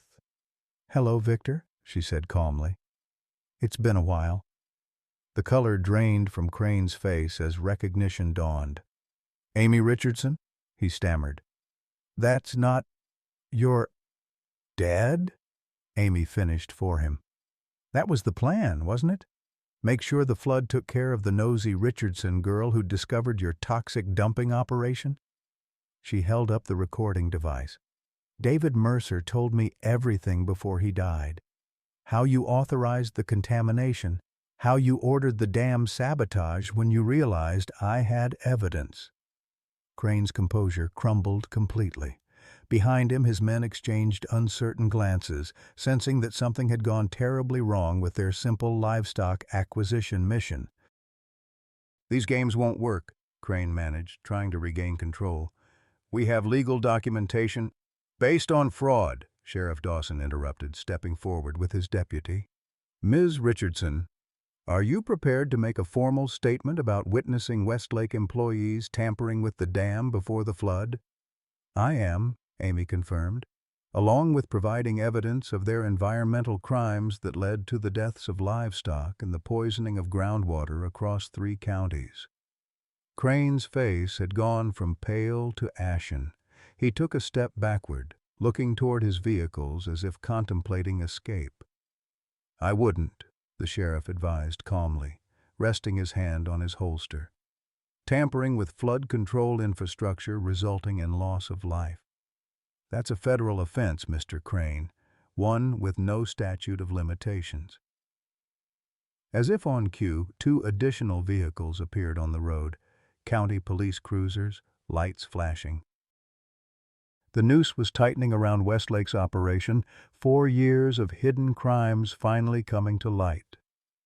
Amy turned away from Crane, dismissing him as the authorities moved in.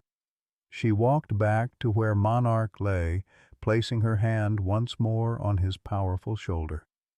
"We did it, boy," she said softly. "We brought them down, just like I promised we would." Around her, the first rays of morning sunlight bathed the mountain lookout in golden light, illuminating the massive white bull, the precious calves, and the woman everyone had believed lost. Together, they had achieved what seemed impossible, exposing corporate crimes, preserving a precious genetic legacy, and demonstrating a bond between human and animal that transcended ordinary understanding.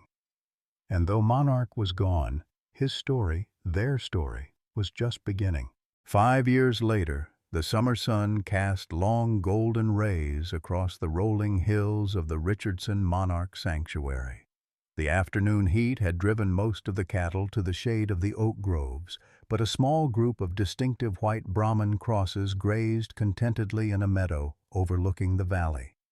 Their powerful builds and distinctive markings identified them as descendants of Amy Richardson's special breeding program, living proof of a legacy that had almost been lost. Dr. Ryan Mitchell leaned against the fence post, watching the cattle with quiet satisfaction. At 48, his hair had more gray than before, and the lines around his eyes had deepened. But there was a peace in his expression that hadn't been there 5 years ago. He checked his watch. Nearly time for the ceremony. "Still can't believe it sometimes, can you?" a familiar voice called. Ryan turned to see Thomas Parker approaching along the fence line. The livestock specialist moved a bit slower these days, his rancher's gait stiffened by arthritis, but his eyes remained sharp as ever. "Even after 5 years," Ryan agreed. "Sometimes I drive out here just to make sure it's real." Thomas chuckled, coming to rest beside him at the fence. "Don't blame you. Pretty miraculous, all things considered."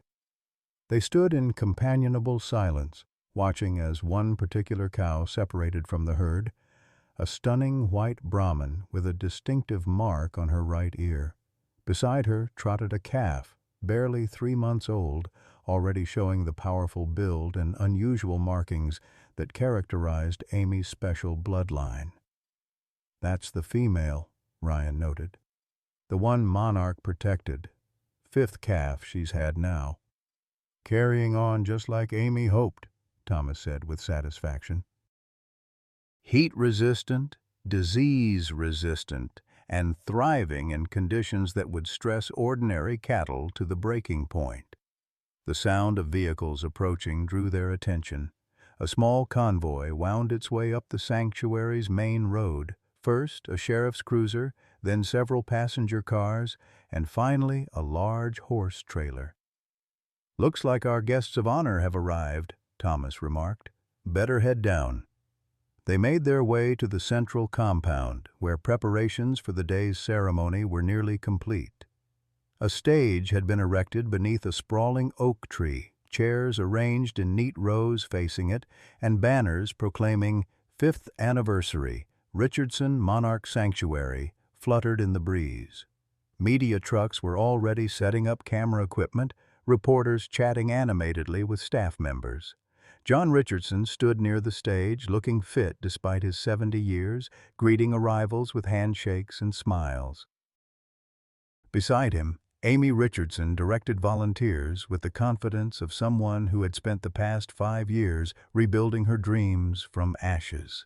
The flood that had nearly claimed her life, the 4 years in hiding gathering evidence, the dramatic confrontation on the mountain lookout, all of it had transformed Amy.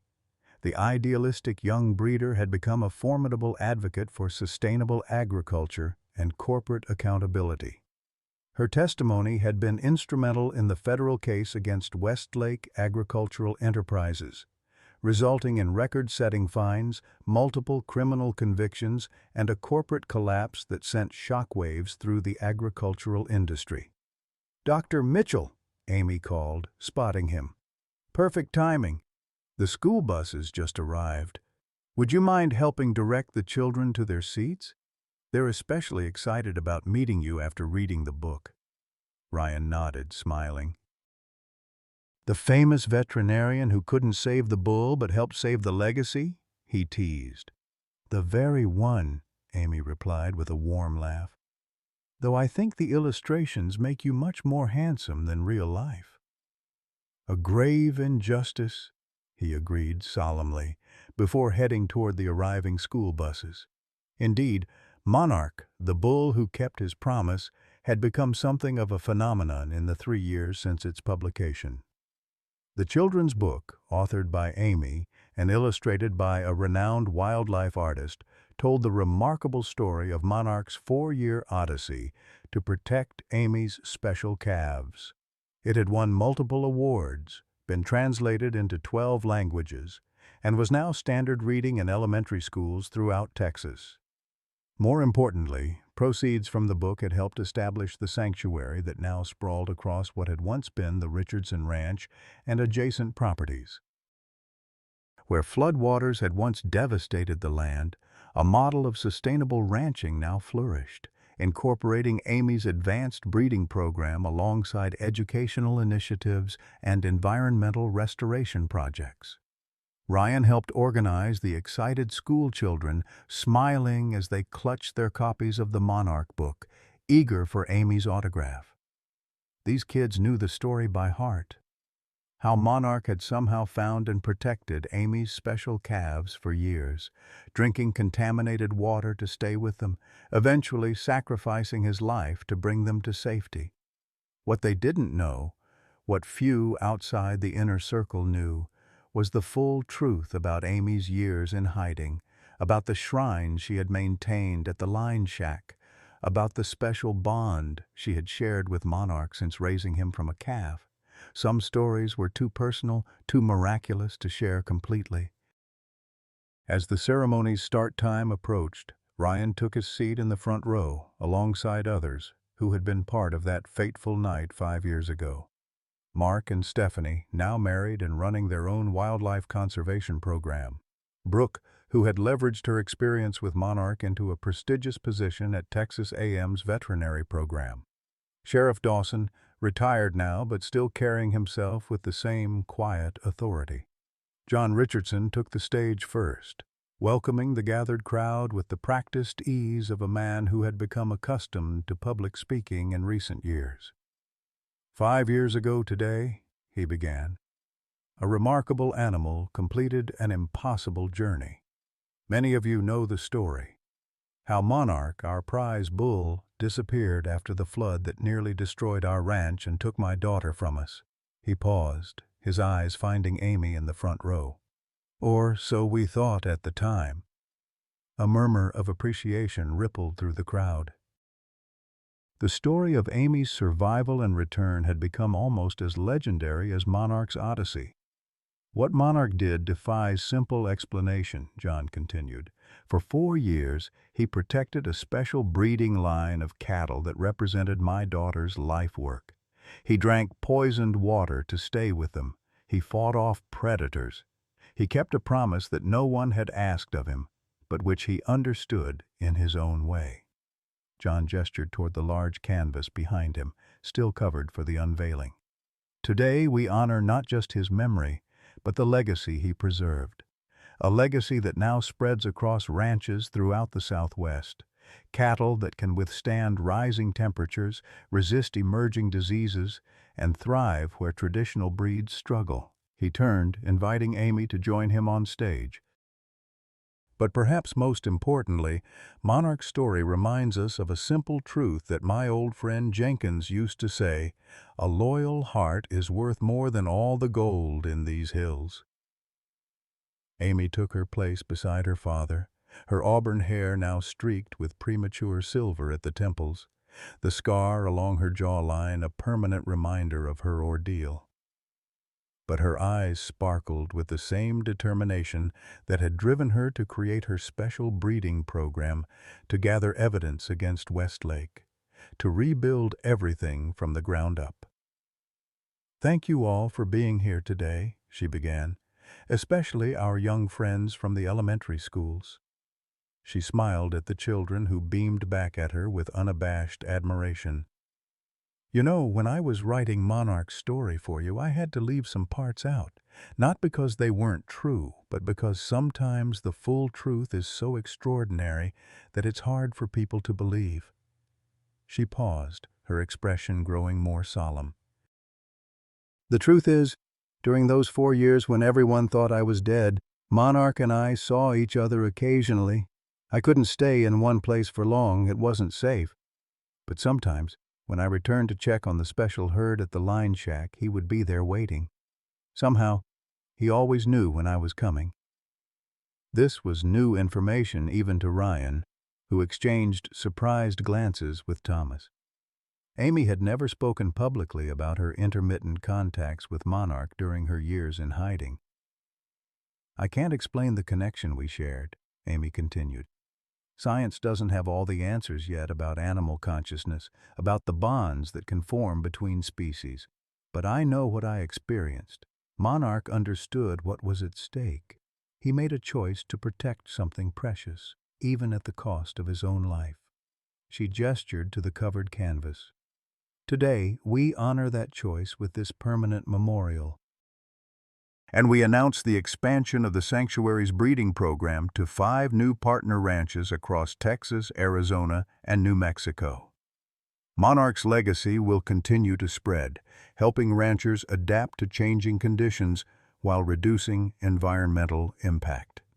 Together, John and Amy pulled the cord, revealing the memorial, a stunning bronze sculpture of Monarch standing protectively over 2 calves, his powerful form captured in mid-movement, alert and watchful.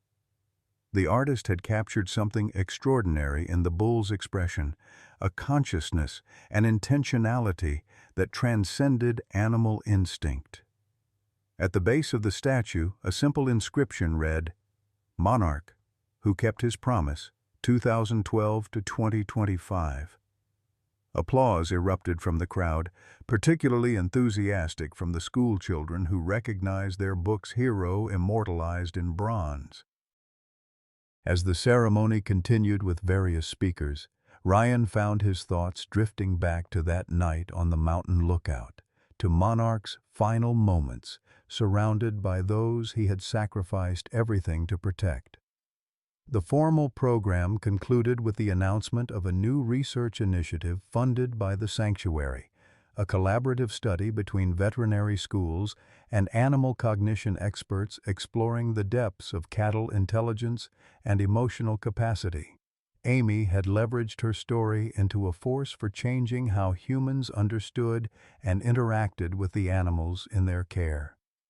As the crowd dispersed toward the reception area, Ryan remained behind, studying the bronze memorial. The sculptor had perfectly captured Monarch's distinctive crown marking, his powerful stance, the intelligent awareness in his eyes. "What do you think?" Amy asked, appearing beside him. "Does it do him justice?" "As much as bronze can," Ryan replied. "Though it can't quite capture how stubborn he was that night, refusing to let us separate him from the calves." Amy smiled, a touch of sadness in her eyes. "He always was impossibly stubborn. From the day I started bottle feeding him as a calf." She reached out, touching the memorial's base. "Sometimes I still expect to see him when I check the herds. Silly, I know." "Not silly at all," Ryan assured her. "What he did, it changes how you see things." They stood in companionable silence until John joined them, accompanied by a reporter from a major agricultural journal. "Dr. Mitchell," the reporter said eagerly, "I was hoping to get your perspective as the veterinarian who treated Monarch. In your professional opinion, how do you explain his behavior? The protective instinct toward calves that weren't his offspring, the apparent ability to locate them over vast distances?" Ryan considered the question carefully. 5 years ago, he might have offered a purely scientific explanation, something about scent tracking, about altered behavioral patterns due to domestication. But now, having witnessed something that defied conventional understanding, his perspective had evolved. "Some things," he said finally, "exist in the space between what science can currently explain and what we know to be true through experience." Monarch's bond with those calves and with Amy existed in that space. The reporter looked somewhat disappointed by the non-technical answer, but Amy nodded in appreciation. "Well put," she said. "Now, if you'll excuse us, there's a tradition we observe every anniversary that we need to attend to." She led Ryan and her father away from the crowd, down a path that wound through native grasses toward a hilltop, overlooking the entire sanctuary. There, in a small clearing surrounded by wildflowers, stood a simple marker, not as elaborate as the bronze memorial, but in many ways more meaningful. A large natural stone, uncut and weathered, with a smaller stone beside it bearing Amy's distinctive mark. It was where they had buried Monarch 5 years earlier, bringing him home to the ranch he had left on the day of the flood. Around the marker, fresh wildflowers had been placed. The children from local schools had each brought one as part of their field trip. "Old man Jenkins used to say another thing," John remarked as they stood before the marker. He said, "The measure of a life ain't in its length, but in its loyalty." "Wise man," Ryan commented. "Ornery old coot most days," John chuckled, "but he had his moments." They stood together as the setting sun bathed the hilltop in golden light. Below them, the sanctuary spread out in all directions. Fields of native grasses, scattered oak mottos, water conservation ponds, and in the distance the distinctive white forms of Monarch's legacy grazing peacefully. Amy knelt, placing her hand on the marker as she had done countless times over the years. "We kept our promise too," she said softly. "Your story is being told. Your legacy continues.